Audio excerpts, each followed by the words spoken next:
I walked away from my husband because I thought he was boring, and chose a man who made my heart race. 6 months later, I discovered the truth about what I had destroyed. Mark and I were married for 6 years. We met in our mid-20s through friends, and our relationship was effortless from the start. He was steady, dependable, and calm in a way that felt grounding at first. He worked in finance, came home at the same time every evening, and our routines rarely changed. We ate dinner together every night, watched shows side by side on the couch, and went to bed together without fail. Weekends were quiet and predictable, filled with farmers markets, bookstores, and cooking at home. Sometimes we barely spoke for hours, but we were always together in the same space. Back then, I called it comfort. Somewhere around year 4, that comfort started to feel like emptiness. My coworkers talked about wild weekends, dramatic fights, and passionate love stories. And I had nothing to add. Mark and I never fought. We never yelled.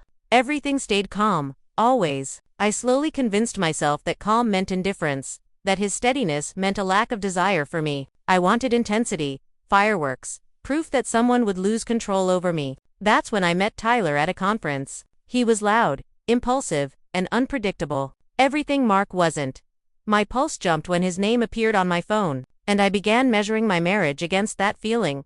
Mark's quiet morning, "I love you," felt dull compared to Tyler's dramatic messages. I started provoking arguments at home just to see if Mark would react. He never did. He only asked what was wrong and how he could help, which somehow made me angrier. When I asked for a divorce, he didn't fight. He just listened, asked if there was someone else, and accepted my answer. I mistook his restraint for lack of love.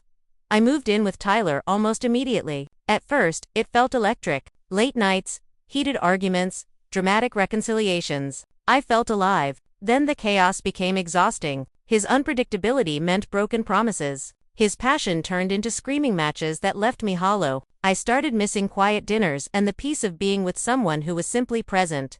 One afternoon, I returned to my old house to grab boxes. Mark wasn't home. Everything looked the same, just emptier. On the counter, I found a journal. I opened it. Inside were pages of love I had never seen. He wrote about watching me read, memorizing my coffee order, worrying he wasn't exciting enough, secretly planning a trip to Paris to make me smile again. The final entries broke me. He wrote that letting me go was the hardest thing he'd ever done, but he loved me enough to want my happiness, even without him. I cried on that kitchen floor for hours. I realized Mark had fought for me every single day, in quiet ways I refused to see. That night, I went back to Tyler's empty apartment and understood too late that peace was never boring. I texted Mark, asking to talk. 3 days later, he replied with one word: no.